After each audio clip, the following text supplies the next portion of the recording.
Good morning. Good morning. I'm always a little surprised when we come together like this because it is a very strange work we are doing, and yet there is something about it that feels like coming home from a long journey. I wonder if you feel it too. Here we are, perhaps with coffee and traffic still rattling in our nerves, and yet we have come to ask a question so simple it almost sounds foolish. Is this I am a name I can say? A password to get me through some celestial door, or is it a living presence that, when realized, lives us? Now, before we take a single step, let me offer the safety rail. No one here is going to lose their religion this morning. Oh, not at all, not at all. If anything, we will let religion find its heart again. We are not here to dispute creeds or to argue texts. We are not going to set up a new doctrine. We are going to look at something Jesus said that we have, too often, reduced to words, to theology, to a slogan on a bookmark, and see if we can let it be what it always was. An invitation, an opening, a doorway into God as living being. It sounds strange, I know, because most of us were trained to think of God as a subject to be learned, as if a few more ideas would finally tip the scales and make life behave.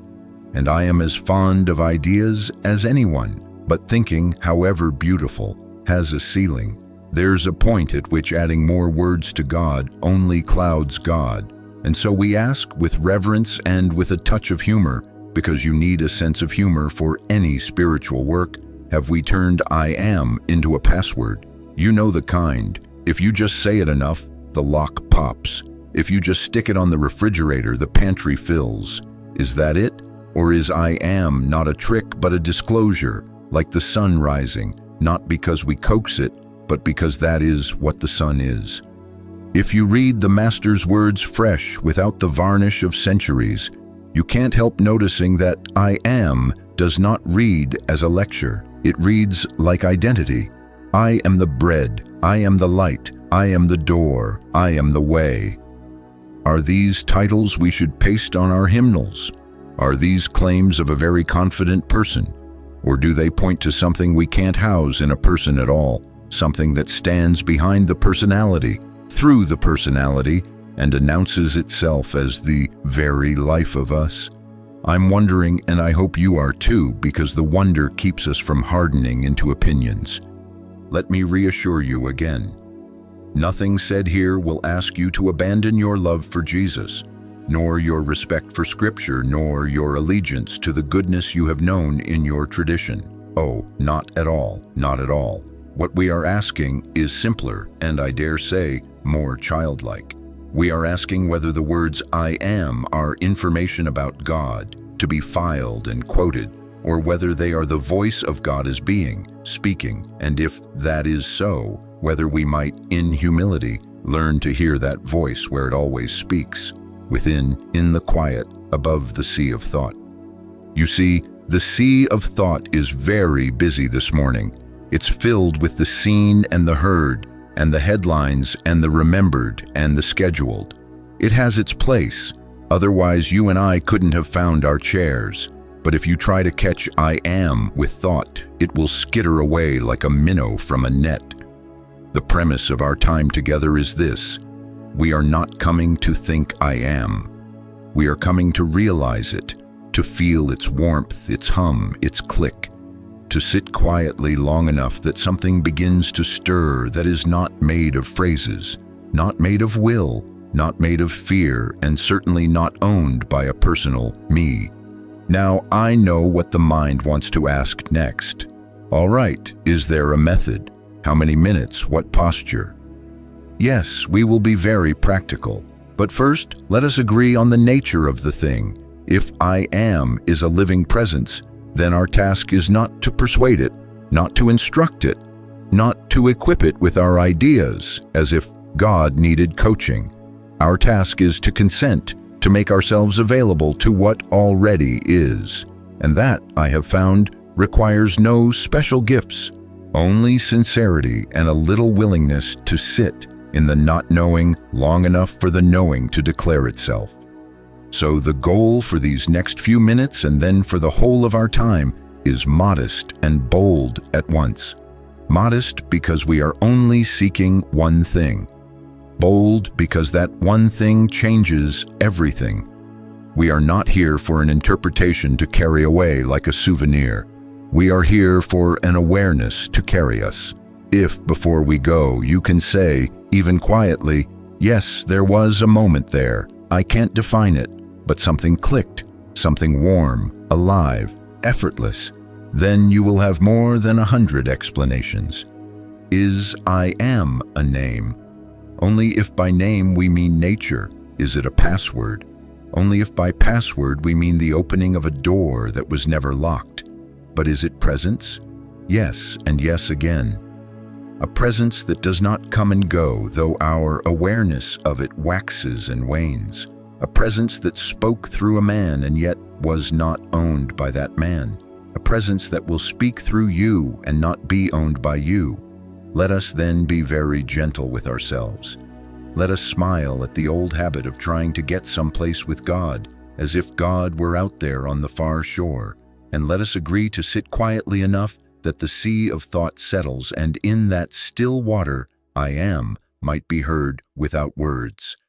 Now, if we are honest, and we must be, because otherwise this is just another morning of religious tourism, we will admit that we have been very clever with I am. We have embroidered it on banners, we have sung it in hymns, we have debated it in seminaries, we have done everything but sit still long enough to let it rearrange our sense of self. I'm wondering who I'm kidding when I think the mind does not notice this. The mind is quick. It says, ah yes, Jesus said, I am the light of the world. That proves something very fine about him. And then, with a polite bow, it returns the words to the museum. Glass case, little plaque, properly dusted. Safely historical. Safely not about me. Is it possible, just possible, that we have used theology as a socially acceptable way to keep distance from a presence that, if realized, would dissolve the distance altogether? Is I am a historical credential, a badge Jesus flashed to authenticate his ministry? Or is it a universal principle of being, speaking through that man to reveal the nature of life everywhere, always, here? And if it is universal, why does it unsettle us? Why does something in us begin to look for the nearest exit when the words start to burn a little? Let's say it plainly, because it hides in the corners unless it is named. If I am is not a title on a Christological diploma, but the voice of Christ being, then it is announcing itself as the essence of you and me right now. Not you, the resume. Not me, the personality. Not our collection of opinions, talents, and worries, but the living identity that is before all that and beneath all that, and if we let it through all that. That is terrifying to a certain part of us. It threatens the little manager we have hired to run our lives, the one with the clipboard who keeps lists and outlines and goes to God with petitions like a very earnest lobbyist. That one can quote scripture. That one loves I am as a doctrine because doctrine keeps the manager employed. Oh, not at all. Not at all. I am not scolding the manager. It got us as far as breakfast. It paid a few bills and probably found our shoes this morning. We'll keep our shoes. We will keep our calendars. We are not going to leave here to become irresponsible blobs floating down the spiritual river. But we are going to look at the fear in the manager, because it is the fear that keeps the experience away while the words pile up. The manager suspects that if there is a living I am at the center, then his job description is about to change from commander to clerk. And he is right. He is absolutely right.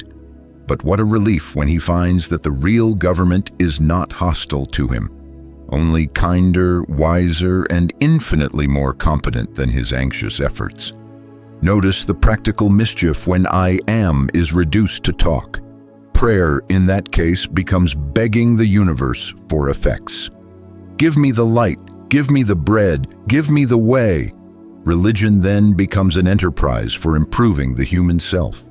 sharpening its morals, inflating its positives, patching up its negatives, so that, with enough polish, the personal me might finally win God's favor and life's prizes. We become collectors of religious BE-BELS, little trinkets of inspiration, hoping the right charm will swing the door. And all the while, the door was not locked, and the light was not absent, and the bread was not in a bakery across town. We have not lost the words, I am. We have forgotten the experience the words point to.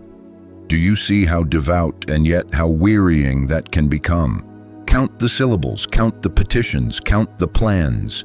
We go to God the way we go to a counter at City Hall and fill out forms for supply, forms for health, forms for guidance, and we staple a few verses to the top, thinking that might expedite our case. Now, let us be gentle, because many of us learned this with the best of intentions, and it seemed to work now and again, like rattling a vending machine for a candy bar. But is this what the Master meant when he said, I am the bread of life? Was he offering himself as a personal caterer? Or was he revealing that what we call bread, sustenance, vitality, sufficiency, flows by nature from realized identity, not by pressure from the personal mind? Is it possible that we have made prayer an attempt to get effects without touching essence? We want light in our finances, so we pray for money. We want light in our body, so we pray for a fix. We want light in our relationships, so we pray for a behavior change in someone else, always in someone else. But if I am the light, then light is not an item to acquire. It is the nature of being realized, and in that realization, the forms called guidance, supply, and healing appear as what Scripture calls added things. Thinking won't make this so. Flavoring our petitions with sacred phrases won't make this so. Only the contact, only the felt recognition shifts the axis from me and my needs to God as my identity. I can hear a protest from the back row of the mind. Are you saying we should not ask for help? Are you robbing us of comfort? Oh, not at all, not at all. We are not abolishing comfort.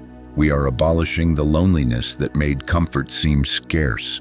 We are not forbidding requests. We are showing that in the presence of realized being, the requests dissolve because the giver and the giving and the gift are one. This is not pious poetry. This is the only reason any spiritual teaching has power. It points beyond itself to a lived awareness that does what our petitions never could. And this brings us to Scripture.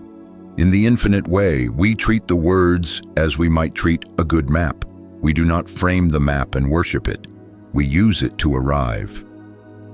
The Master's I am is a door. We honor him by walking through. We do not stand at the threshold debating doorness, while the room we need is just beyond, furnished, warm, and already occupied by presence. If the words kindle a flame, wonderful.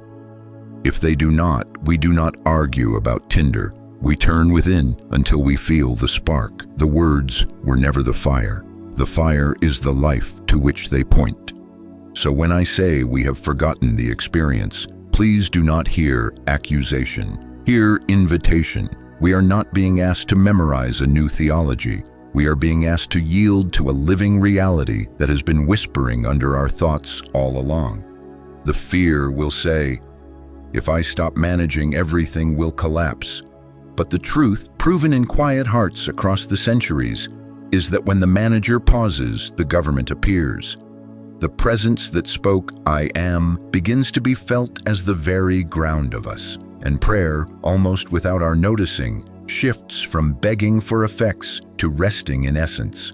From there, the forms come of themselves, and our religion, instead of polishing a costume for the little I, begins to undress us of pretense and clothe us in what we always were. We will be practical, very practical, about how to consent to that presence, how to rise above the sea of thought until the click is felt. But first, let this much settle. The problem has not been lack of reverence for the words, nor lack of repetition, nor lack of zeal. The problem has been that we kept the flame in the book and would not let it light the room. Today and each day we are willing, we take the words as a hand on the doorknob, and we let ourselves step through where theology ends and experience begins. Now, if the door is to be used and not merely admired, we must become very clear on this phrase, above the sea of thought. What is thought? Let us not make it mysterious. Thought is the total of everything that can be seen, heard, tasted, touched, and smelled, and all the commentaries we run about those things. It is our memories about yesterday's weather and our forecasts about tomorrow's bills. It is our opinions about our neighbor, the newspaper, our health, our theology, and our chances. Thought is the manager's clipboard full of outlines, and it is also the racing imagination that plays both hero and victim before breakfast. Thought is good at its job. It keeps red lights from becoming mere suggestions. But thought in and of itself is not God, not contact, not communion. I know how quick the mind is to dress up for church. It says, "Very well, I shall think spiritual thoughts of God all day long." And immediately the room fills with phrases, with verses, with splendid adjectives, and I say gently, with all love for our verbal wardrobe, thinking about God is not communion with God. Repeating "I am" as a sound is not the realization of "I am." You can put the word sun on your roof and never grow a flower.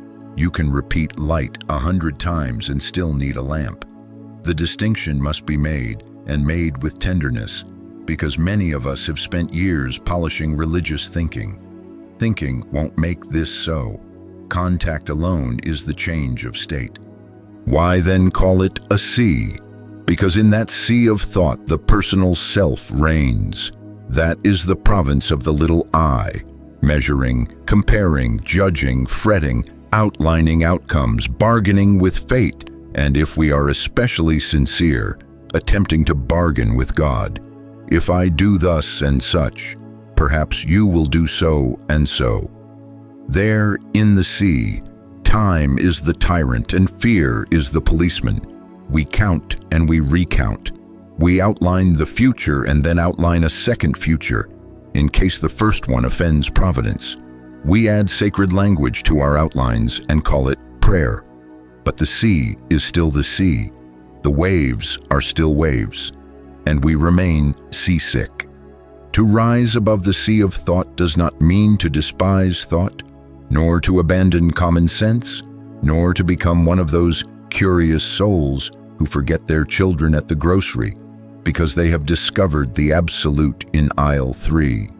Oh, not at all, not at all. We keep our shoes, we keep our calendars, we answer our mail. But for a few blessed minutes, and then again for a few more, we consent to be no one's manager and no one's lobbyist. We let thought be what it is, useful on the lower deck, and we move inwardly to an upper room where we can look without being pulled. To arrive above the sea of thought is to arrive in divine consciousness. It is not outer ascension. It is a change of altitude on the inside, a deepening as if you slipped beneath noisy surf and found the still, weightless quiet that has been there the whole time.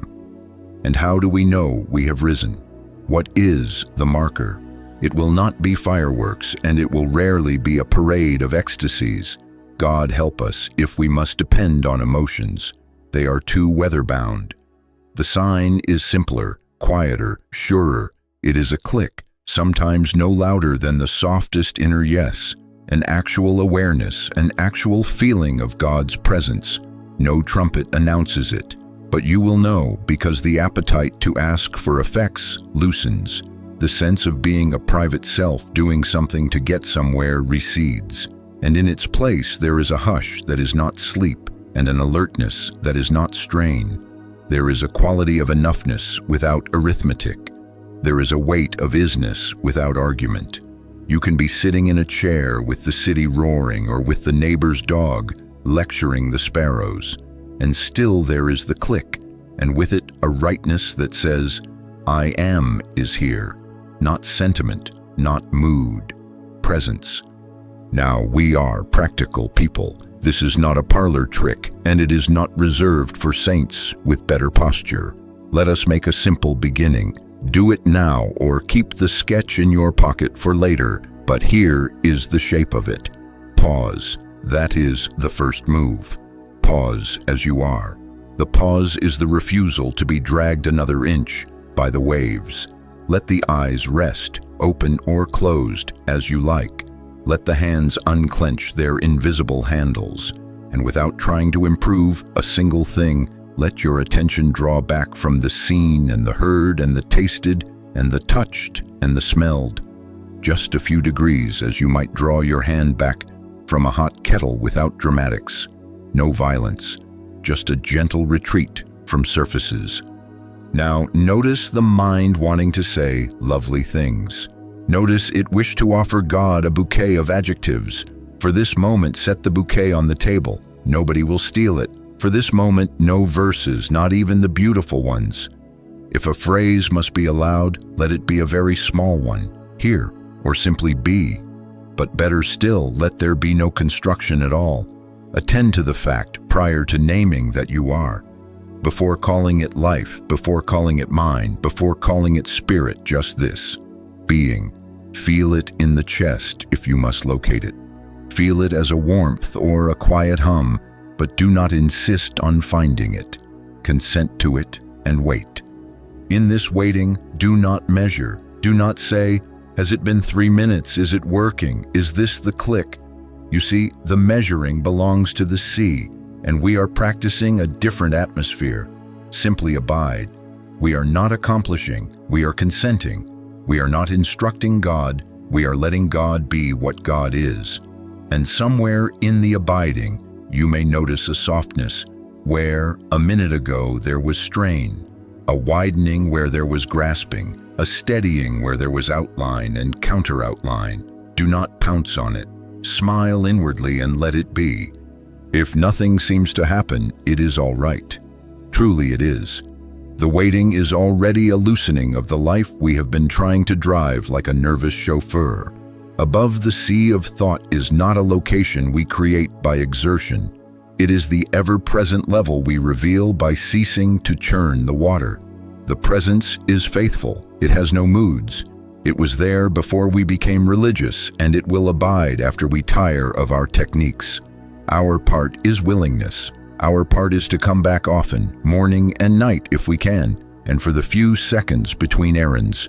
We come not to get, we come to be.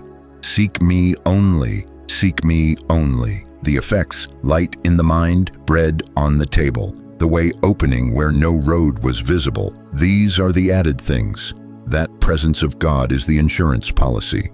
As we become acquainted with this click, we learn to recognize its fingerprints in the day.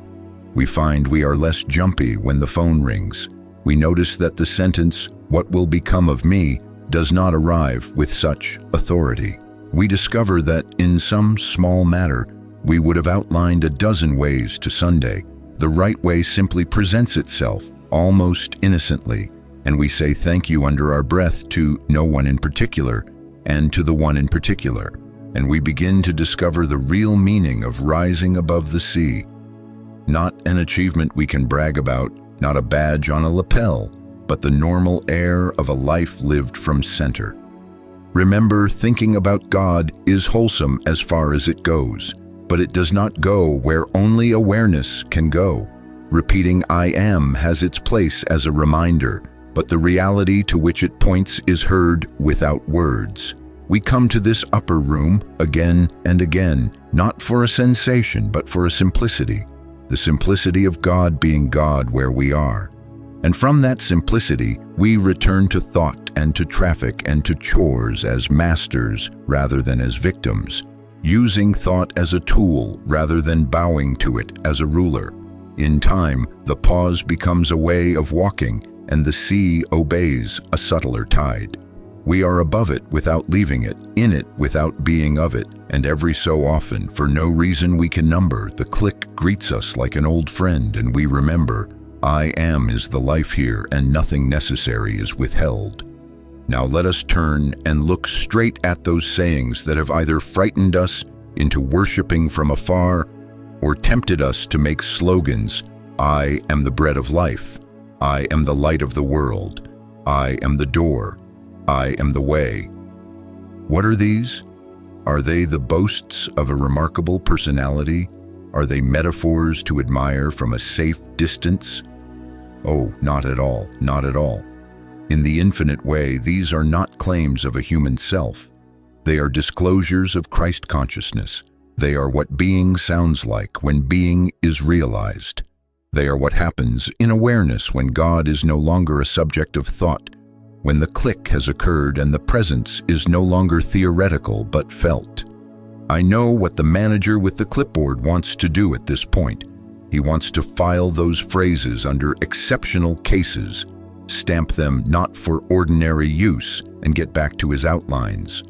Or, just as unhelpfully, he wants to paste them on himself by repetition and will. If I say, I am the light often enough, perhaps the bills will pay themselves, and my cousin will be nicer at Christmas. You see how the personal I either abdicates into despair or inflates into presumption. Neither is Christ. The personal I seeks to get, to use, to apply for effects. The spiritual I am does not seek at all. It is the presence in which rightness unfolds as natural order. Let us take them one at a time, not as museum pieces, but as doors, and remember that a door exists to be walked through. I am the bread of life. Bread, sustenance, vitality, the daily sufficiency. This is not a packet to be delivered from a distant heaven in response to fervor. It is the state of consciousness that appears when source is realized. When the sun is felt, warmth and light and tan appear as qualities of its presence. You cannot go to the sun and order warmth for Tuesday and a tan for Friday. You bring yourself into the sunshine, and the qualities appear of themselves. In the same way, when the I am is realized, bread appears as added thing, not my bread or your bread, not stolen from someone else's table or wheedled out of God through clever prayers, but the natural form of sufficiency that accompanies presence. Thinking won't make this so. Petition won't make this so. Realization alone translates the invisible into the right visible. I am the light of the world. Light is not a policy. Light is a nature. In the realized presence, light means clarity, guidance, the seeing that is not anxious. It is not the personal mind conquering darkness by furious problem solving. It is not the manager lecturing the fog. Light simply is. And in the presence of isness, the form called guidance shows up as you find yourself at the right corner at the right hour with the right word and no outline to account for it. See how different that is from begging for a sign. The personal I asks, which way, how much, when? The spiritual I am is the light, and as light it moves, and as it moves, the way is illuminated without debate. The relief of that, to be led because light leads, not because we have earned a private GPS. I am the door. Now, a door is not a wall with better manners. A door is function, it is passage. In realized Christ consciousness, the sense of barrier softens, not because we have bullied life into dropping its obstacles, but because presence reveals passage where the personal sense saw a blank. A door does not announce itself with trumpets. It stands where it stands. You do not talk a door into becoming a door. You do not flatter a door. You walk to it in the light and it opens, because that is what doors do. So it is with the opportunities and transitions of this life. In I am, we do not pound on walls and call that prayer. We abide and we find our hand on a knob. We did not outline, and the opening is gentle, proportionate, and often so natural that later we wonder why we had been arguing with bricks. I am the way, the truth, and the life. Now here the personal I gets nervous and either worships the sentence as a credential out of its league or steals it as a sticker for the bumper of its ego. Oh, not at all, not at all. The master was not qualifying for a pantheon. He was revealing the nature of realized being. Way, truth, life. These are not awards on a sash. They are the condition of awareness when the self-sense is surrendered, and God is acknowledged as the very identity here. I am speaking a universal truth. Truth is universal. The difference among us is not in who has been given a private Christ and who has been overlooked. The difference lies in the degree of our awareness. When you or I consent to die, just a little, just in that moment, to the personal I, the Christ announces itself as our being, and the same qualities that revealed themselves in and through Jesus reveal themselves where we are: guidance as way, integrity as truth, vitality as life. Do not be afraid that this belittles the Master. It honors him. It says, you were not performing tricks. You were transparent enough for God to be seen. It does not crown the human person with divinity. It dissolves the human mask in the light of what always was. And do not be afraid that this removes the romance of a faraway holiness. It brings holiness home, into the kitchen, into the office, into the moments no one applauds. It says that when you feel the click and surrender the manager's clipboard, the bread, the light, the door, the way, the truth, and the life are not articles for sale. They are the atmosphere of your being, and from that atmosphere, your day arranges itself like iron filings around a magnet. Now let us be very clear on this point of the two I's, because if we blur them, we will swing between arrogance and unworthiness until we are too dizzy to pray. The personal I is the image we have curated, the name, the history, the skills, the injuries, the plans. It seeks to get, to hold, to defend, to improve itself until, perhaps, God will finally validate it. The spiritual I, the I am, is not a person at all. It is God being. It does not require validation. It does not plead a case. It is. And in the silence of realization, the sentences we have loved begin to come true in the only place they count, in lived experience. I live, yet not I. Christ liveth my life. That is not theology. That is the condition of a day in which prayer has ceased to be negotiation and has become awareness. Do you see the safety in this? There is no room left for spiritual bullying. There is no clergy class monopoly on grace. There is no method to make a little I into a big I. There is only the steady, unglamorous willingness to turn from the picture to the presence. Only the daily dying to the manager's hysteria. Only the abiding until the click is felt, and then the humble walking in the qualities that appear because presence is present. Bread where lack was, light where confusion was, a door where defeat glared, a way where the map was blank. Someone will ask, but may I say, I am the light of the world? Say anything you like when it is the Christ speaking. Just don't let the little I dress in robes and imagine it has become the sun. There is only one sun. There is only one light.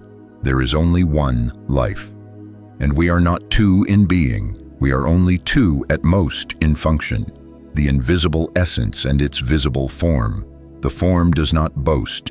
The form bears witness. The form does not claim credit. The form reveals source. So if on some morning you find yourself saying, without swagger and without tremor, I am the light here, you will notice that the sentence did not make you important. It made you transparent, and that is the whole of the work.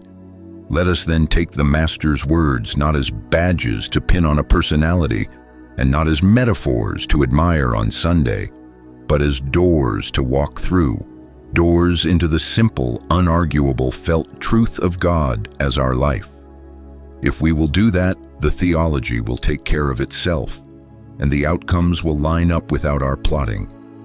Seek me only, and in the I am that answers, bread will feed you, light will lead you, doors will open before you, and the way will be what it has always been, the presence of God being God where you are. Now, to make this plain, so plain that even on a noisy city bus you can remember it, I want you to take a tumbler. If you haven't one in your hand, imagine it right here between us. Look at it. There is an inside and there is an outside. Yes? The hand feels an interior surface and an exterior surface. Now let me ask, where does the inside leave off and where does the outside begin? Is there a seam of non-glass between them? Are we looking at two things tightly glued together, or are we looking at one thing? Is there an inside glass and an outside glass, or is there but glass? You see how quickly the mind wants to say two because it senses two functions. Inside to hold, outside to be held. But is it two in being, or only two in function? If I turn the tumbler over, do we gain a new substance?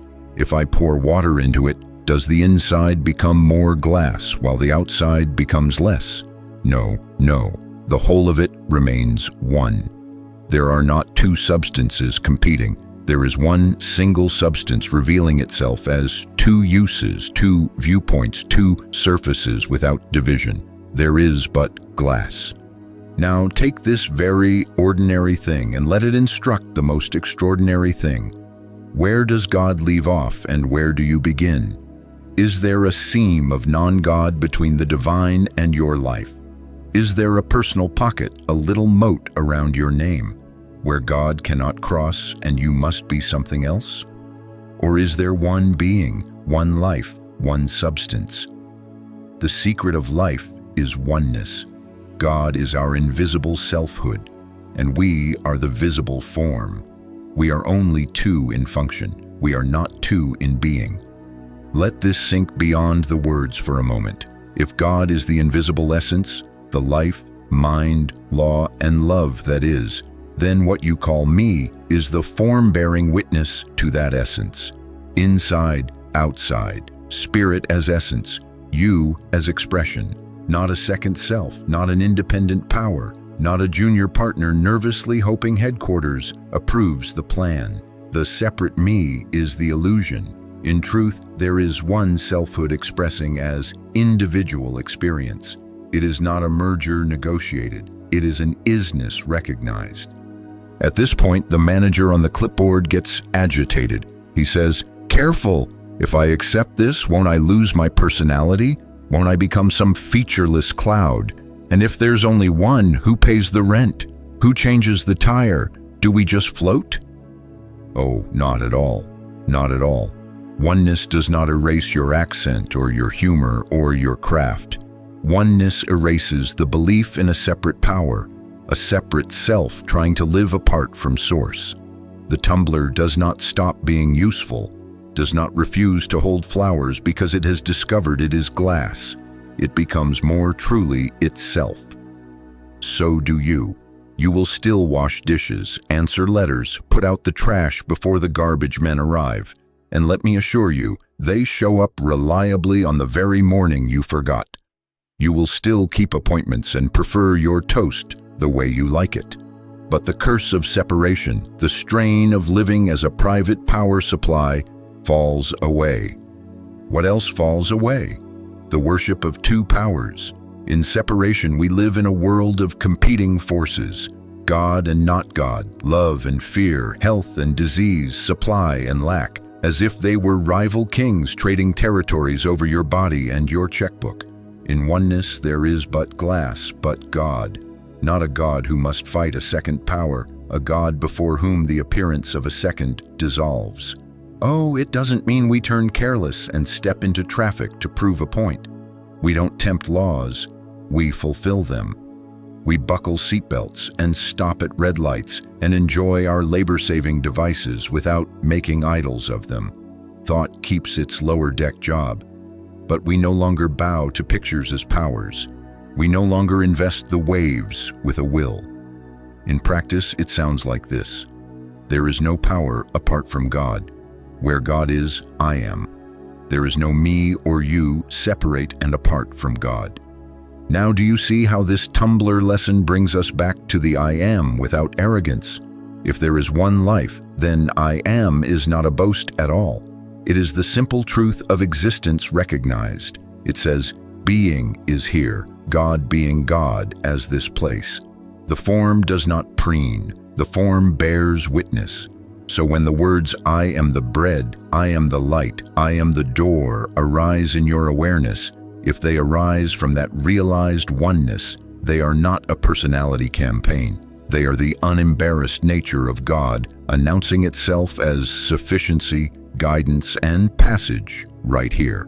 And as we live from that center, the old habit of petition begins to feel as unworkable as trying to order a suntan by mail. The prayer now becomes the realization that where God is, I am, and where I am, God is. Seek me only, seek me only. Let me anticipate one more recoil. Someone says, if there is no separate me, do I have no responsibility? Do I become a puppet of fate? Again, not at all, not at all. You are not a victim of fate. You become master of fate, not by domination, but by alignment. Responsibility remains, but it is transfigured. You are responsible to the light, not to the fear. You are responsible to the click, not to the chatter. You are responsible to transparency, not to the performance of a little I auditioning for divine approval. And astonishingly, as the belief in a private self relaxes, the right actions become clearer and kinder and more efficient. The same hands that once trembled over outcomes now move with a quiet competence. The same voice that once argued for results now speaks with a steady yes or no. Because glass doesn't have to prove glass. It has to be glass. And in being itself, it serves. Here is your homework, if we can call it that. Keep a tumbler or a coffee mug, if that's what you reach for first thing, in some visible place. Once a day, let it preach to you. Touch the inside. Touch the outside. Ask out loud if you dare. Where does the inside leave off and the outside begin? And when the mind falters, when it cannot find the seam, turn within and abide until you feel even the faintest click. In that hush, say nothing fancy, simply consent. There is but God. God is my invisible selfhood. I am the visible form. We are only two in function, not two in being. Then go about your business. Do the next right thing in the light you have, and watch, very gently, how the world that had so many edges softens into one piece. Not a theory, a presence. And with that presence, the added things. Bread enough, light enough, the right door at the right hour. Quietly appear, because glass does what glass does, and God is being God where you are. Now, if we are going to be honest with one another, and there is no other way to do this work, we must look straight at the shape most of us have called prayer. What have we been doing? We have been sending letters to heaven with lists. Health, money, safety, improved relatives, parking spaces, favorable weather for weddings, and, if we are very spiritual, better feelings about our enemies, but preferably after they improve. We take the picture in front of us, we outline the version of it we prefer, and then we try to persuade God to adopt our version. We bring God an agenda and a deadline, and if it doesn't arrive on our timetable, we revise the language and raise the volume. Now tell me, if God is omnipresence, omniscience, and omnipotence, everywhere, all-knowing, all-power, am I hoping to bring God some information God missed? Am I hoping to instruct God in compassion, to influence God toward willingness? Is this not a little like bringing a flashlight to the sun to help it along? I am not mocking sincerity. We have prayed that way because we were afraid, and because we did not know there was a simpler door right at our elbow. But if our tumbler lesson means anything, and if the Master's I am means anything, then prayer as petition begins to feel as strange as writing to the ocean and asking it if, next Thursday, it could please be wet. The ocean is wet. The sun is bright. God is present. The question is not how to make God act. The question is how to bring ourselves into conscious relation. with what already and always is. Let us bring the sun into the room for a moment.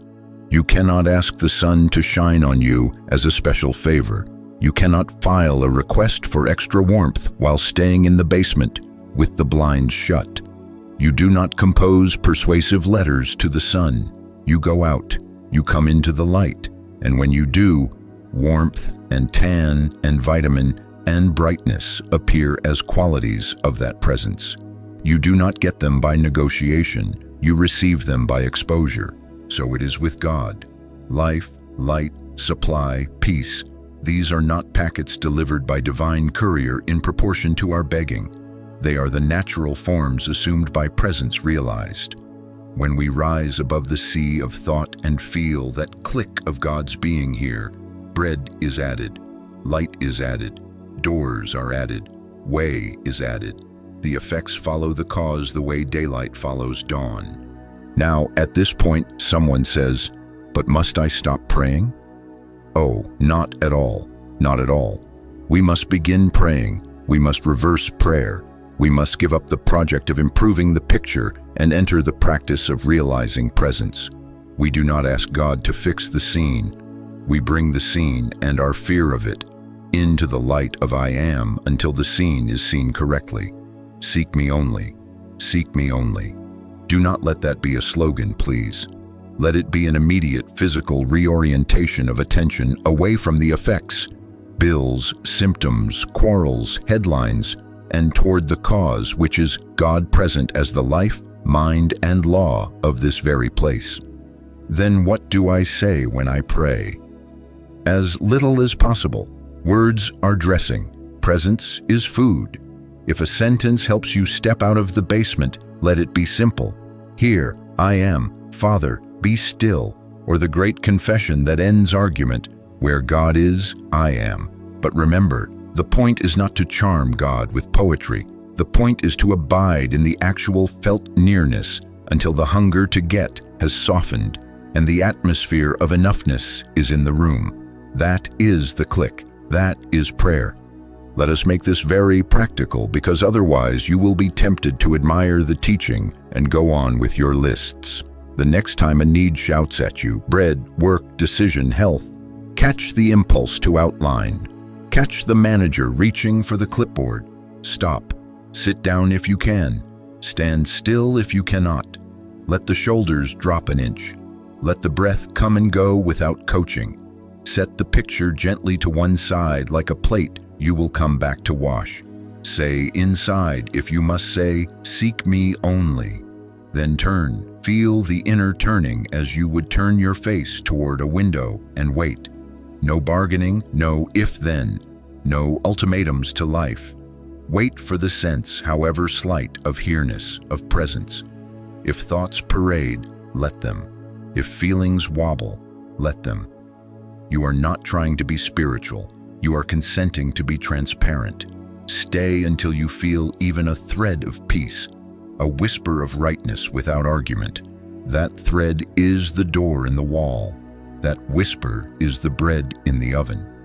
From that place, do what presents itself as the next simple right thing. Make the call if it is clear to call. Take the rest if it is clear to rest. Write the note. Pay the bill you can pay and stop rehearsing speeches to the ones you cannot. Do not announce to the universe that you have just prayed correctly. Simply walk in the quiet and observe very calmly, with no trumpet, how the form appropriate to that presence begins to arrange itself. Sometimes it is money in the mail.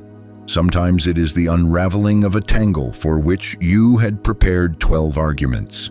Sometimes it is nothing but the settled sense that, though the picture has not yet changed, you are not inside it being thrown about.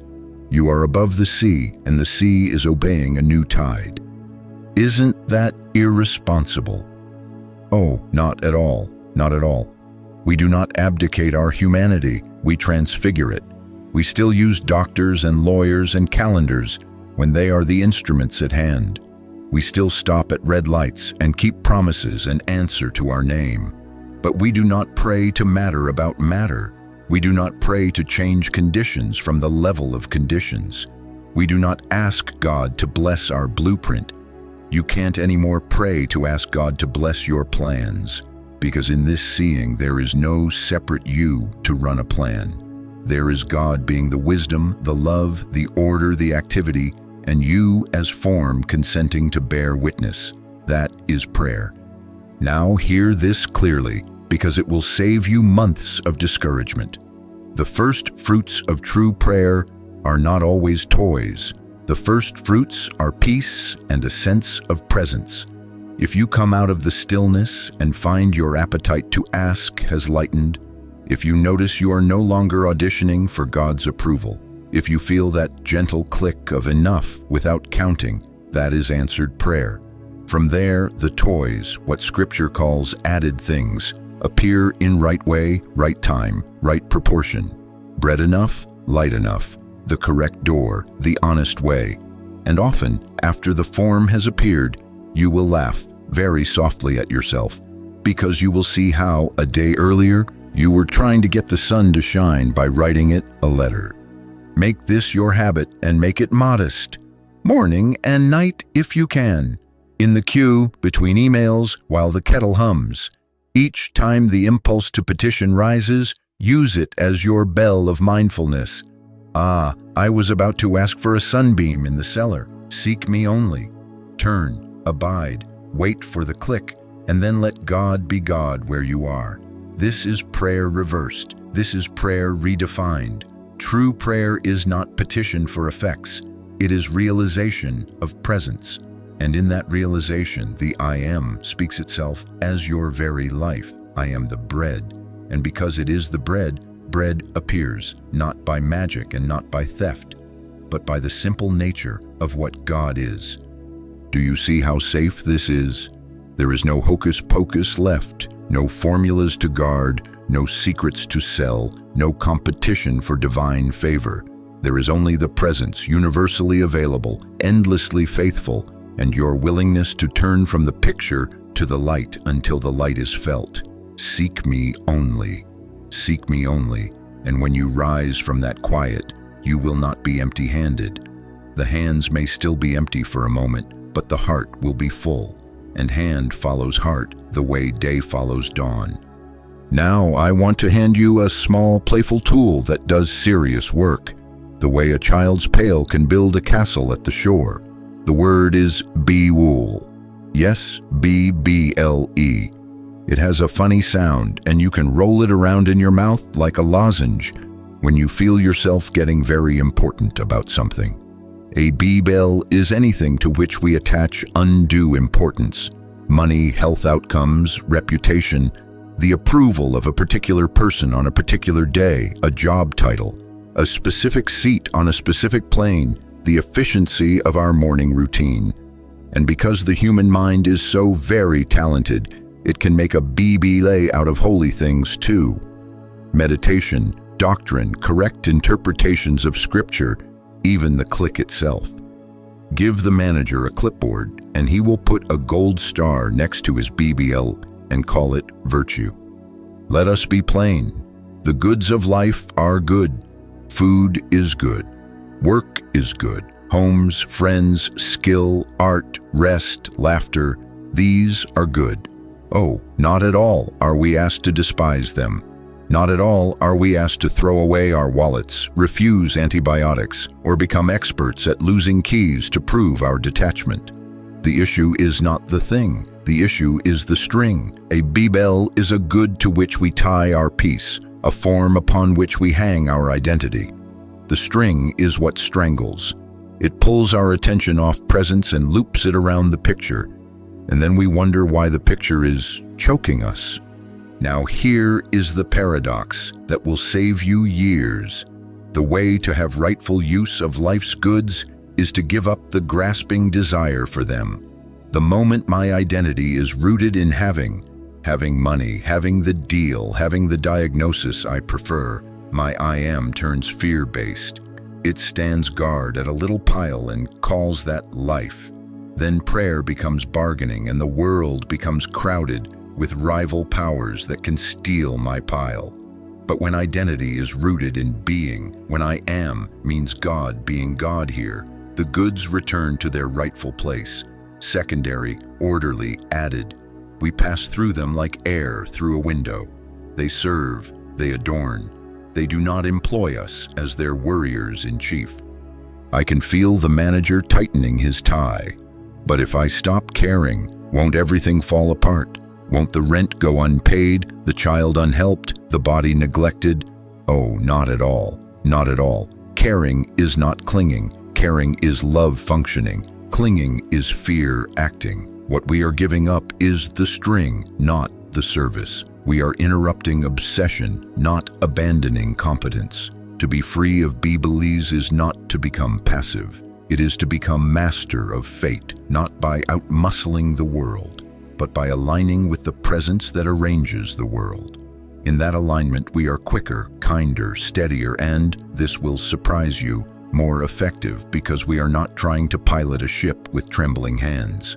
The sea is still there, yes, with its swells and schedules and the occasional garbage truck outside that chooses the holiest moment of your meditation to make its announcement. But you are not in bondage to the noise. You are above the sea of thought, answering to the light, not to the clatter.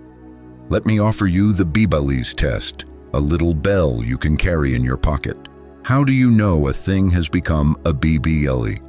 First, if the prospect of not having it causes a pressure in your chest that overrules honesty, kindness, or rest, that's a BE-BELS. Second, if you hear yourself bargaining with God, if you give me this, then I will do that. That's a BE-BELS. Third, if you rehearse conversations at 2 in the morning to defend your position or to win approval, that's a BE-BELS. Fourth, if you find yourself measuring the click, was that a big enough click to get the result? You have made a BE-BELS out of the very presence. And finally, if your piece rises and falls on headlines, balances, or someone's face at a lunch counter, you have conceded your throne to a trinket. What do we do when we catch one? We do not scold. We smile a little. Ah, there I go, polishing my BE-BELS. And then we reverse the current. We turn from the picture to the presence. We say nothing fancy. Seek me only. We wait until the string slackens and the click, a thread, a whisper, returns. We do not yank the string. We let it fall. And from that freedom, we take the next right step. Sometimes that step is to pay a bill. Sometimes it is to make a call. Sometimes it is to take a nap and stop composing speeches to imaginary juries. The point is not to prove your detachment by theatrics. The point is to restore the channel through which right demonstration appears. You cannot ask the sun to distribute tans in your preferred pattern. You can drag a lamp into the basement and try to simulate warmth, and you may succeed in getting hot without being warmed. And if you paint your cheeks, you will stain the pillowcase and fool no one. Or you can go out and stand in the light. Then warmth and tan appear as qualities of that one presence. In the same way, when we release BE-BELS, when we drop the strings and stand in the I am, the forms appropriate to our life come of themselves. Bread enough, light enough, the right door, not because we have earned them by austerity, but because we have ceased blocking the flow with our clutching. Notice, please, how democratic this is. There is no class in BE-BELS. The rich can be enslaved by an opinion. The poor can be free above the sea. A scholar can make a BE-BEL of correctness and miss the presence 3 inches behind his eyes. A child can feel the click and walk into answers without a rulebook. That is why we need a sense of humor in this work. Without it, we will solemnly frame our BE-BELS and call them sacred. With it, we will catch ourselves mid-grab and laugh, quietly, kindly, then turn and be free. Does freedom from BE-BELS make me careless about results? Again, no. Results matter as forms of service and order, but they are not our saviors. Our savior is presence, and when presence is realized, Results take their proper seat, like well-behaved guests who know when to arrive and when to leave. We become more precise, not less, more punctual, not less, more faithful trustees of time and money and talent because we are not hypnotized by them. We hold them as glass holds water, securely, appropriately, without imagining we are the source. Carry this with you today. Each time you feel the tug, approval, outcome, speed, spiritual gold stars, whisper, "Be-ul," and let it be your bell of turning. Seek me only, abide for the click, then act from the hush, not from the hurry. You will discover that much of what you strain to acquire comes to you without a fight, and much of what you fought to keep can now come and go without bruising you. This is freedom. This is mastery, not of people or events, but of attention, of identity, of that inner allegiance by which God is allowed to be God where you are. And in that allowance, the I am is no longer stolen by desire. It shines of itself, and the added things, no longer bubbles, appear as the natural grace notes of a life lived from the center. Now, if BE-BELS are the trinkets that keep tugging at our sleeve, there is still one master pickpocket we must see straight on, or else we will spend the rest of our days retrieving our wallet from our own hand. It is the little I, that private proprietor who claims authorship of what never belonged to it. This is the only real obstacle to the great I am. Not weather, not neighbors, not governments, not even history. The hypnotist is the belief I of myself, have, do, know. And into that belief, the Master speaks a simple, bracing kindness. Deny thyself. And Paul, echoing from the other side of the room, answers, I live, yet not I. Christ liveth my life. Do you hear these not as rules pinned to the refrigerator, but as physics at the level of being? Deny thyself does not say, hate your face or cancel your preferences. Oh, not at all, not at all. It says, set down the false passport. Lay aside the exhausting pretense that life originates in a private center, that wisdom is a personal stash, that health is a possession to guard. There is no my supply, my wisdom, my health as private property. There is only God expressing as supply where you are, wisdom where you are, health where you are. What you have been calling mine are streams of one fountain, rays of one sun, functions of one glass. And the moment the little I stops stamping its initials on the gifts flow without friction. I know what the manager with the clipboard says about this. He bristles. If there is no my, what becomes of stewardship? What becomes of responsibility? Won't I become vague, slack, a doormat for other people's plans? Let me reassure you, to deny the little I is not to deny form, duty, timetable, toothbrush, and trash day. It is to be freed from the burden of personal authorship, so that the very same duties are done with ease. In place of strain, the very same toothbrush applies itself without a debate about who is saintlier at 6 in the morning. You still make the call. You still boil the pasta. You still answer to your name. But you answer as transparency, not as proprietor. That is freedom. Make this practical. For 7 days, 7 honest days, watch the word I, not as a gimmick, not to earn merit, as a mirror. Catch the constant claim of ownership as it leaks out in casual talk. My idea, my client, my pain, my meditation, my ministry, my church, my success, my failure. Each time you hear it, let a little bell ring, and then, very gently, replace it or release it. If you can bear the experiment for those 7 days, avoid voicing the word I in matters of authorship altogether. Say instead, the wisdom of God is revealing a way here, or this body is being cared for by life, or supply is appearing as this check, and watch how ridiculous the sentence sounds to the manager, and how restful it feels to the heart. If you must retain the pronoun for grammar's sake, qualify it. I, meaning the Christ of me, can do this, and then do it without fanfare. You will not master this in a week. You will discover how tirelessly the little I tries to take a bow. That discovery is the gift. That is the mirror. Now someone says, but if I stop saying my, will I not become careless? Will I not abandon prudence? No. No. Denying the little I intensifies prudence because it removes panic. It sharpens care because it dissolves vanity. The very energy that was spent maintaining a private identity, defending it, comparing it, advertising it, returns to its rightful use as love, attention, craft. You find yourself strangely unoffended, strangely unhurried, strangely accurate. You are less tempted to speak when silence will heal, less afraid to speak when a clear no is the act of love. Calm authority appears where nervous force once rambled. That is, Christ liveth my life, not a theory, a tone of being.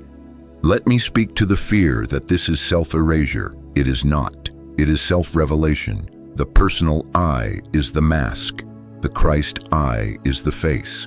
The personal I says, I am the vine. The branch is a side attachment. The Christ says, I am the vine. You are the branch. Not two lives, but one life in two functions. When the branch stops boasting my sap, my fruit, the fruit ripens and hangs there without argument, and passers-by eat and are glad. So with you. The gifts that have always felt like yours become more luminous, not less, more individual, not less. Humor warms, accent remains, skill refines, but the anxiety drain, the need to be known as the one, evaporates, and you will sleep better. What else changes? Reaction fades. You notice it one afternoon when a comment that used to excite a storm falls like a pebble into a deep well and does not reach bottom. Not because you have become numb, but because you are no longer located in the place that bruises. Identity has moved from the surface to the center. Above the sea of thought, waves still form, but they cannot dictate. Fear lessens. The old reflex to outline and bargain turns into the new habit to turn and abide. Compassion rises without moral effort, because when the proprietor retires, space opens in which others are seen as what they are. Expressions of the same life, not competitors for air. You become kinder for a very unemotional reason. There is only one selfhood here, and you cannot comfortably slice it. And yes, action clarifies. When the little I stops narrating, the next step is often seen with a plainness that feels unheroic. You do not need pep talks. You rise, you write the letter, you forgive the bill, you say the no, you take the rest. Not because you are now saintly, because you are now under orders of a different kind. Quiet, interior, unafraid. You are, to borrow a phrase from an older poet, led in paths of righteousness for his name's sake. Not to improve your standing, but because rightness is the nature of the one who lives you. That is what it means when we say, I live, yet not I. Let us gather the thread. The forgotten teaching is not a novel doctrine with a new title. It is a daily dying to the personal I, a daily loosening of the manager's tie, a daily acknowledgement that there is no my supply, my wisdom, my health, my holiness.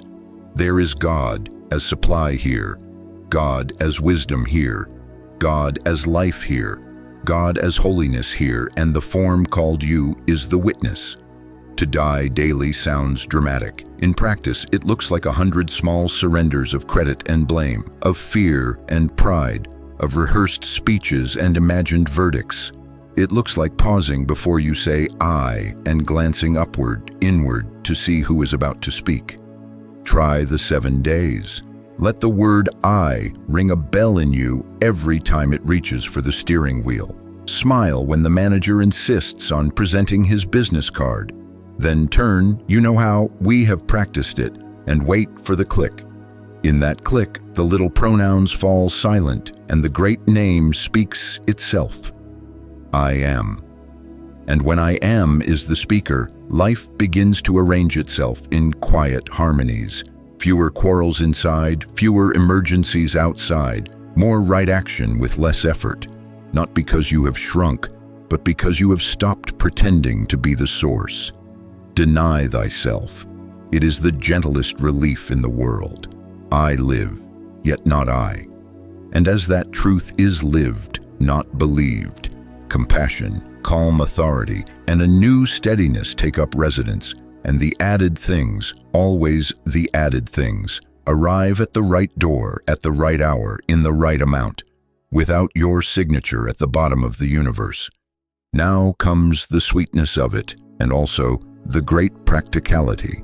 If we have died even a little to the private proprietor, if the little I has been asked to sit back and let the great name speak itself, the next question is inevitable. What of the neighbor? What of the child halfway across town with a fever? The co-worker in a storm of fear, the one we have decided is our enemy. The command to love our neighbor as ourself ceases to be an ethic and becomes physics when there is only one selfhood. We are not asked to stretch affection across a gap. We are asked to recognize there is no gap. The love is not something we do. It is what is, when the separatist is quieted. Bring the tumbler back for a moment. Where does the outside leave off and the inside begin? Are there two sides of glass, or is there but glass? We are only two in function, so with God and man, so with you and your neighbor. There is not a God in here and a man out there. There is God being the invisible life of all, and this visible form and that visible form are functions of one substance. When, in a quiet moment, you let this be more than a sentence, when you feel even a thread of its truth, the heart moves differently toward everything that has a face. Criticism loses oxygen. Resentment has no throne to sit on. The very atmosphere of the room shifts because the room is no longer divided by your judgment. Now, about what the world calls absent treatment. I wish it had a better name, because there is no such thing as absent when we are speaking of omnipresence. But we will use it, and we will correct it. Absent treatment is not sending a thought or a good vibe across space as if we were dispatching a telegram and hoping for delivery. It is not an attempt to control another mind, improve another body, or bend another will to our outline. Oh, not at all, not at all. It is the resting in the fact that there is one presence and it is here, which means it is there, because here and there are the same place in God. We rise above the sea of thought and abide in that click of presence until the picture of a someone out there is swallowed up in the realization of I am. Then harmony, which is the nature of that presence, appears as correction, often silently, often without credit, always without pressure. Let me tell you how this has looked in the ordinary corridors of a day. A note comes, "Please pray. My sister is terrified. She is alone in a hotel room in a strange city, and she cannot stop shaking." The manager with the clipboard reaches for affirmations, for instructions, for mental carpentry. We set the clipboard down, we sit, we turn from the picture, hotel, sister, shaking, to the presence, seek me only. We consent to be nothing and to know nothing. We wait, perhaps a minute, perhaps 10. The click comes, a soft, undeniable here-ness. A warmth without temperature enters the room. No words are necessary. Where God is, I am, and there is no me separate and apart from God. We rise and go about the day. Later, a second note. It passed. I do not know why. I just felt all at once that I was not alone. We know why, and we do not make much of it. There was no power sent. There was recognition made. Omnipresence was allowed to be itself. At a grocery line, impatience is building like static. A young mother, 2 children, a coupon that will not scan. You can feel the ripple of anger ready to catch fire. Again, we do not take on a project to improve personalities. We turn a half-inch within and consent to the I am. Just that. The click is so light we might miss it if we were looking for fireworks. But in that breath, the tone changes. Someone steps forward to help bag. The cashier laughs at the machine. The line exhales. The children smile as if an invisible hand had caught the glass before it could tip. Blessing without personal will moves from the center into the picture and writes a different script. Once on a sidewalk at noon, moving fast because we imagine God is late for lunch, a man stumbling drunk is coming toward us, and the old reflex says, avoid, judge, or fix. We do neither. We pause inside. We recognize, I am is here as the life of this man and me. One life in two functions. The click comes, almost nothing. We keep walking. He looks up by some unaccountable instinct, his eyes clear for 1 second, and he whispers, thanks, to no one in particular, then keeps on. I am not telling you this so that you will hunt drunks to collect thank yous. I am telling you so that you will stop trying to be a flashlight in the sun. Let the sun be the sun, and watch what the warmth does where you are. Are we then invading other people's privacy with our spirituality? No, no. We are withdrawing our false sense of them and ourselves. We are not managing minds. We are not inserting thought into skulls. We are removing the screen of separation and letting what is true be true. If another is intent on a certain drama, we do not fight it with will. We hold to the fact of one presence, one power, one life. Sometimes forms change quickly. Sometimes the only miracle that day is that in the presence of nastiness we remain unhurt and kind. Sometimes that quiet kindness is the correction, and it travels further than we know. Whatever you know in secret is shouted from the housetops, not as gossip, but as atmosphere. Notice that when blessing becomes impersonal, it also becomes universal. It does not prefer friend over enemy, relation over stranger, agreeable over disagreeable. It flows where the channels are open, and the only channel we are responsible for is the one we are. This relieves us of the heavy crown of playing God. We do not decide who deserves. We do not strain to produce outcomes. We abide. And the nature of God announces itself in the scene as peace here, patience there, a word withheld, a word spoken, a door opening, a door quietly closing. In that way, healing happens without distance, and love acts without fuss. And please believe me when I say, this is not a display. This is not the circus of metaphysics. We are not collecting wonders for our scrapbooks, or building reputations as wonder workers. We are learning to live naturally as what we are, transparency for the one. The proof is not in stories you can tell. It is in the unadvertised tone of your hours. Less hurry, less fret, less sting, more affection that asks nothing back, more work done well without making noise about it. That is grace in the wild. That is the I am moving as your very life. Blessing without preference because there is no second life to prefer against. Healing without distance because there is nowhere God is not, and there is no you apart from that presence to either deliver or withhold it.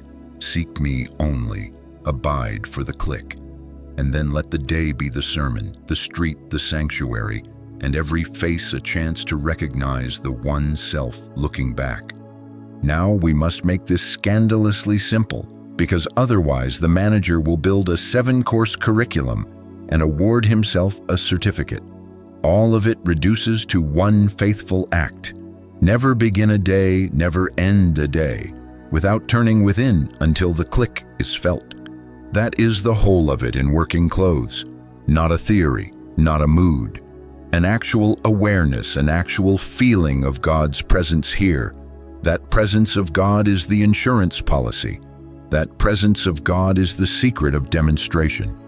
Seek me only, and seek until the click. How? We do not climb a rope to heaven. We do not bargain. We do not invent mental carpentry. We sit or stand or lie down if we must, and we begin as simply as this. Relax the body just enough to stop signaling an emergency. Let the shoulders drop a fraction. Let the jaw become a friendly neighbor. Breathe once as if you trusted the room. Then release the outline. By that I mean, let go of the plan for today, the wish to fix, the story about what must happen to qualify as a good morning. It will try to cling like burrs to a wool coat. Smile at it. Not now, later, if at all. Then let thoughts settle. We are not pushing thoughts out like bouncers at a door. We are letting them tire of us. We rise a few inches above the sea of thought and wait, patient and unheroic. There may be noise, a truck, a kettle, a child calling to a shoe. Oh, not at all is this an obstacle. We are not making a mood. We are consenting to a presence that is already here. Next, feel being. That is the best language I have. Feel the simple isness behind the chest, behind the forehead, not on the skin of the mind, but in the quiet chamber an inch back from all of it. Rest in I am, not as words, but as fact. If words want to help, let them be few and reverent. Here I am, Father, or simply, seek me only, and then abide in that inner room without pushing until there is a definite sense, however light, that something has arrived, or more truthfully, that something has been noticed. The click will often be as gentle as a thread pulled through cloth. Not a vision, not an emotional swell, not a soundtrack cueing the saints. The measurement is not fireworks. The measurement is the lessening of strain, the quiet certainty that no longer asks for credentials, the odd kindness that seems to have no object and yet soaks everything it touches. How long does this take? Long enough to feel the click. It may be 3 minutes one morning, it may be 15 another. We are not timing the sun. We are bringing ourselves into its light. I cannot overstate the place this takes. Never start, never finish without it. We wash our faces, we brush our teeth. We can learn to polish our awareness. If we go out without this contact, we take the day into our own hands, and then we must hold it up like Atlas. If we end without it, we carry the day into our sleep in little sacks tied to our ankles and call it rest. Let us not. Morning, turn within. Night, turn within. If a day should go to pieces at noon, make a morning at noon and start again. And during the day, there will be BE-BELS. Oh, count on it. BE-BELS love schedules. A look, a letter, a balance, a remark will pull the string, and you will feel identity sliding to the surface to manage, to protect, to explain. That is your bell. Pause for 10 seconds or 2 breaths on a staircase, or on the other side of a restroom door if that is the sanctuary at hand. Turn a half inch within. Whisper, seek me only. Let the mental weather clear. It may take 20 seconds. It may take 2 minutes. This is not a retreat from duty. It is your alignment with the only power there is, so that when you re-enter the scene, you do it as transparency, not as proprietor. You will find that the same words you were about to speak rearrange themselves or fall away. The same task becomes cleaner. The clock obeys you for once because you are not fighting it. The reset is your mastery, not of people or outcomes, but of attention. How will I know if this is working? You will be tempted to measure by episodes, by solved problems or dramatic turns. That is one kind of fruit, and it will appear in its place. But the first measurement is interior and quiet. The reduction of hurry, the thinning of fear, the softening of the need to decorate your hours with self-importance. You will notice that you put fewer things on trial. You will notice fewer rehearsals for conversations that may never occur. You will notice that when you forget and get tangled, the way back is quicker, as if someone had lit a small lamp in a familiar hallway. Thinking won't make this so. Arguing won't. Only the contact. Only the click. This, I submit, is why we call it a forgotten teaching. Not because it is rare in books. You can find it in every century, in every land, but because it must be lived, not argued.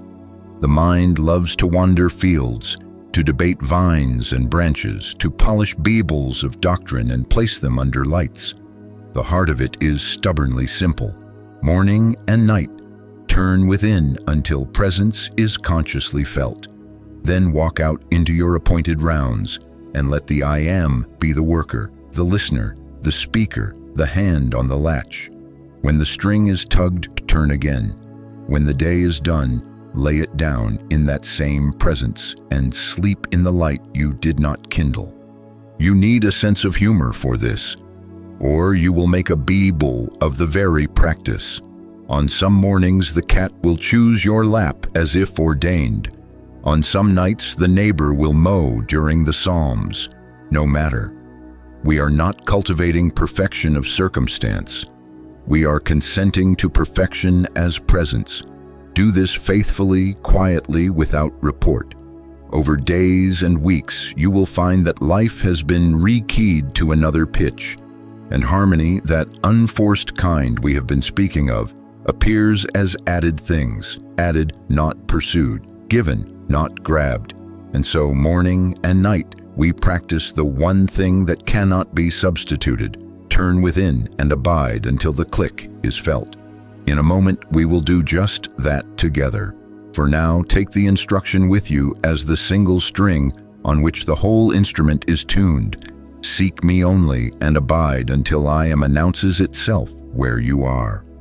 Let us be still a few minutes, not to achieve anything, not to qualify for a badge, simply to let the teaching end where it always begins, in quiet recognition. Set down the manager's clipboard. It can pick itself up later if it must. Relax the face a little. Let the shoulders fall by a fraction. Breathe once as if the room were friendly. We are not going out anywhere. We are coming home the shortest distance, within. And now, no reaching. We are not trying to make something happen.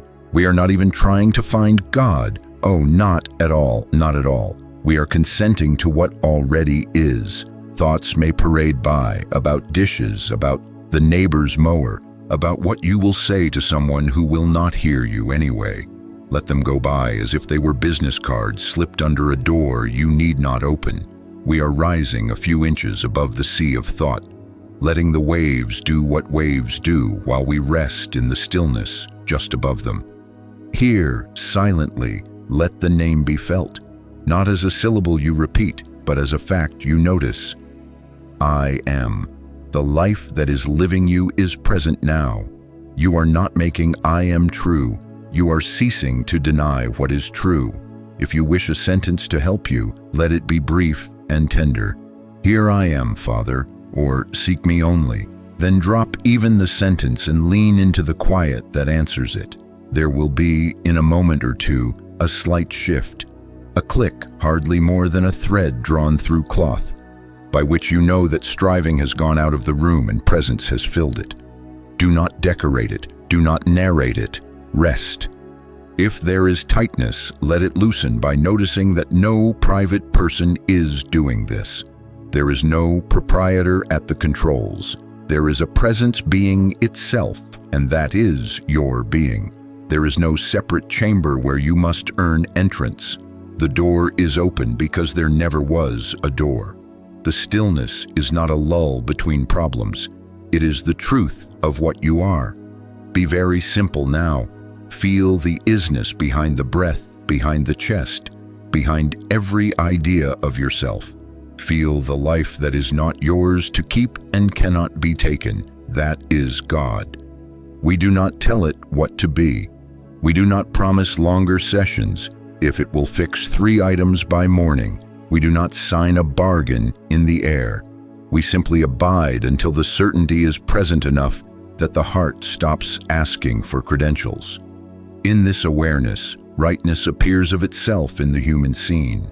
Forms adjust, timing clears, relations soften, not because we have pushed on the visible buttons, but because we have ceased the interior resistance that pretends there are two lives and two powers. This is not passivity, this is alignment. You know it by the peace that does not argue. Now let even the watching be gentle. We are not guarding a flame against wind. We are discovering there is no wind at the center. If a word arises, let it be gratitude without an object. If no word arises, let the silence praise for you. Let the sense of me dissolve a little around the edges, as sugar melts in warm tea, not lost, but taken up into a sweetness that was there before the spoon ever touched it. And as we come to the close of our few minutes, do not break the stillness like a plate. Carry it as you would carry a bowl of water filled to the brim, carefully, easily, unhurried.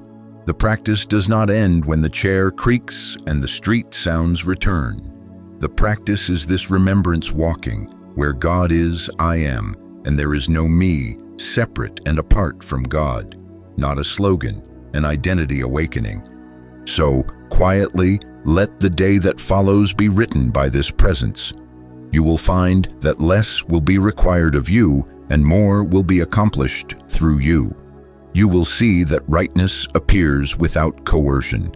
A call made at the right hour, a word withheld that would have stung, a provision arriving not late and not loud.